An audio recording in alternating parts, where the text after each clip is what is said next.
नमस्कार। आज हम पहुंच चुके हैं बुंदेलखंड के एक महत्वपूर्ण शहर बांदा। और बांदा एक ऐसी नगरी है जहां पर संगीत और संस्कारों की शिक्षा एक साथ देखने को मिलती है।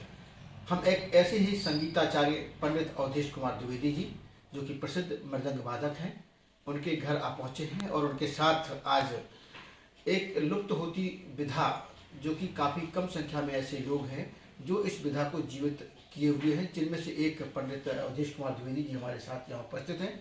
आज हम उनसे भरपूर बात करेंगे इस विधा को लेकर के और इसको लेकर के क्या क्या कही संभावनाएं हैं। पंडित अवधेश कुमार द्विवेदी जी, आपका हमारे चैनल में बहुत बहुत स्वागत है। नमस्कार, बहुत बहुत धन्यवाद।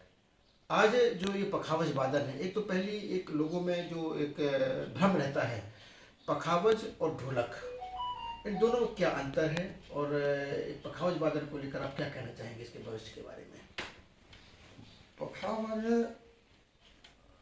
शास्त्रीय विधा का वाद्य यंत्र है और ढोलक लोक विधा का वाद्य यंत्र है।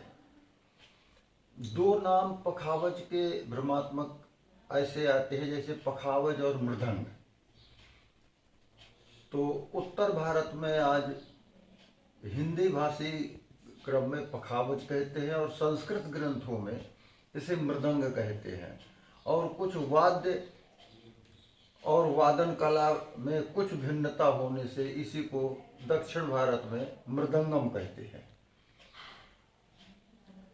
उत्तर भारत में पखावज की समृद्ध परंपरा रही है।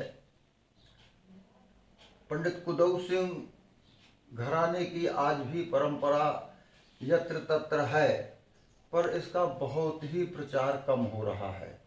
लोग सीखने को तैयार नहीं होते। यद्यपि शासन की ओर से भी सुविधाएं हैं, पर वो जन जन तक वो सुविधाओं का उत्साह पहुंच नहीं पा रहा है। उसका क्या कारण है? जैसे मध्य प्रदेश कला परिषद हो या उत्तर प्रदेश कला परिषद हो, तो इनके द्वारा समय समय पर क्या ऐसे वाद्य यंत्रों के उपयोग के लिए, इनके प्रदर्शन के लिए कोई आयोजन नहीं किए जाते हैं? आयोजन तो होते हैं, पर उसमें कहीं कहीं पर होते हैं। जैसे पखावज के लिए है, ये दो स्थान प्रमुख माने जाते रहे हैं और आज भी माने जाते हैं, जैसे बांदा और दतिया।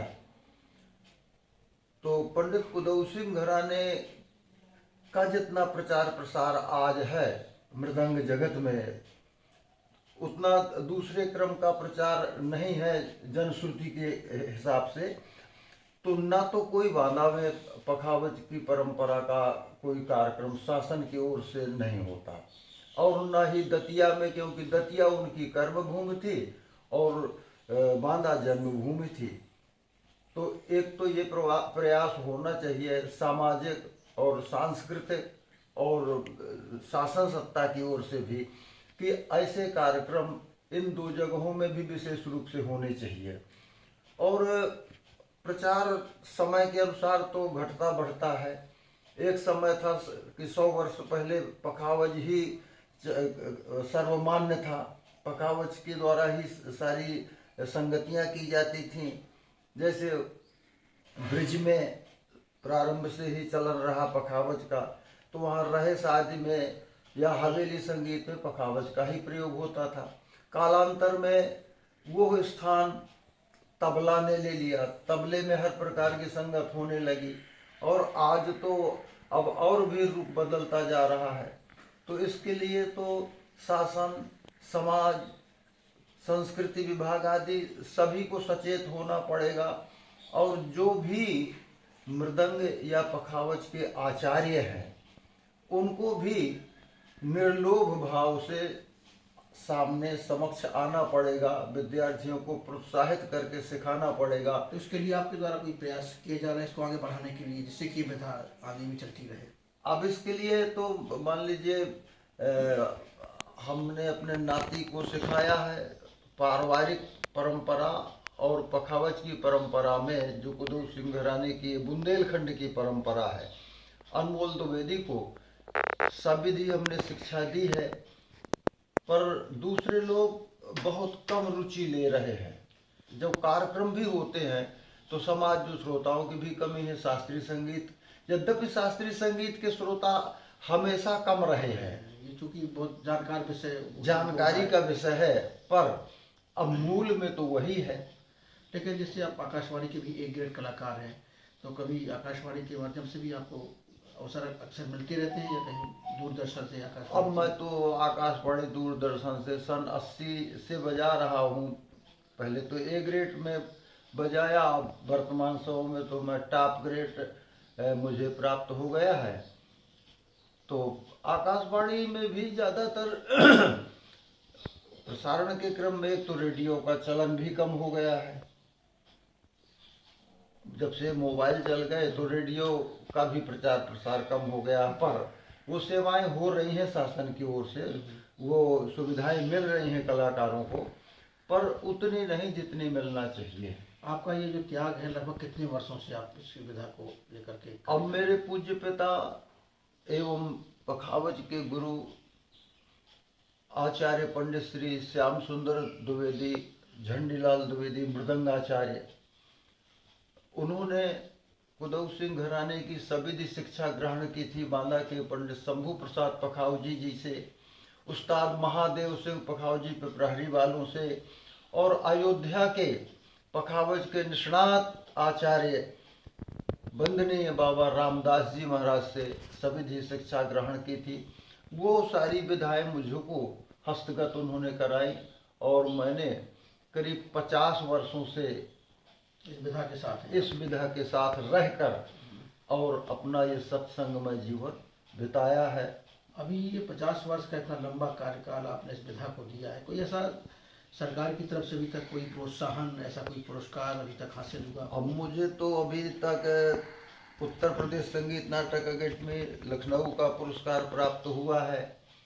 ये टॉप ग्रेड आकाशवाणी दूरदर्शन का है ही, और अन्य सामाजिक सम्मान और सम्मान पत्र मुझे प्राप्त होते रहे। उस तरीके से शासकीय पहल या तो हमारे प्रयास में कमी रह गई होगी, या कि फिर वरिष्ठ अधिकारियों की कृपा न रही होगी। ऐसे कोई सरकारी आयोजन जिनमें खासतौर से ऐसा कोई मंच जिस पे जाकर के आपने ऐसा महसूस किया हो कि हाँ, ऐसे कोई रसिक श्रोतागण हैं जिसको आपने वहाँ? अब वैसे तो बम्बई आदि में जब प्रस्तुतियाँ हुई, हमारी सम्मान मिला, अवार्ड मिला, तो वहाँ तो जब शास्त्रीय संगीत के आयोजनों में कलाकार ही जब श्रोता के रूप में आते हैं, तभी वो क्रम समझा जा सकता है। और सब आते हैं, बड़ी बड़ी जगहों में कार्यक्रम होते हैं, होते रहते हैं, बिहार, पटना आदि में, दिल्ली में, भोपाल में,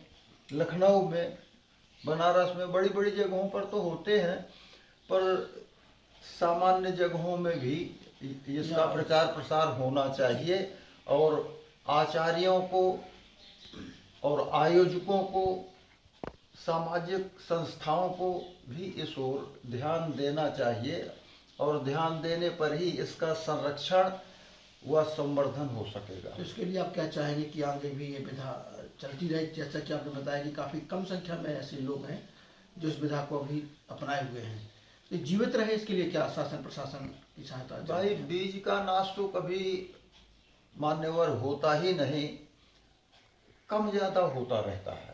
तो ये कमी का वर्तमान चल रहा है, पर फिर भी चल रहा है, प्रयास हो रहे हैं, युवकों में प्रतिभाएं निखर रही हैं, आगे आ रहे हैं। युवक, छोटे छोटे बच्चे भी अब इस समय पे, बालक बालिकाएं, सारंगी, जो ये दुर्लभ वाद्य यंत्र है, सारंगी है, वीणा है, पखावज है, तो श्रोता वक्ता ज्ञान निधि कथा राम की गूढ़, तो श्रोताओं का की भूमिका पहले अहम है। जब श्रोता नहीं होंगे उस क्रम में, तो फिर वक्ता क्या करेगा? बिल्कुल सही कहा आपने। जैसा कि अभी आप देख रहे थे, हमारे पंडित अवधेश कुमार द्विवेदी जी, जो कि प्रसिद्ध पखावज वादक हैं, हमारे बुंदेलखंड की शान कही जा सकती है, क्योंकि इन्होंने बुंदेलखंड अंचल में एकमात्र ऐसे व्यक्ति हैं जिन्होंने इस विधा को अभी जीवित रखा है, और इस जीवित रखने के साथ इस विधा को आगे बढ़ाने के लिए अपने नाती को भी उन्होंने इस विधा में आगे लाने का प्रयास किया है। तो निश्चित रूप से इनको प्रोत्साहन सरकार की तरफ से मिलना चाहिए, और एक लंबे 50 वर्ष का एक बड़ा अंतराल होता है, तो ऐसे में इसको प्रोत्साहित करने के लिए, विधा को प्रोत्साहित करने के लिए शासन स्तर पर भी कोई ऐसा बड़ा पुरस्कार इन्हें दिया जाना चाहिए जिससे लोगों के लिए एक प्रेरणा मिले और प्रेरित होकर लोग इस विधा को आगे भी जीवित रखें। तो मैं खजुराहो बांदा से इस समय पंडित अवधेश कुमार द्विवेदी जी के साथ एक बार फिर हम किसी अन्य शख्सियत के साथ उपस्थित होंगे। तब तक के लिए नमस्कार। नमस्कार।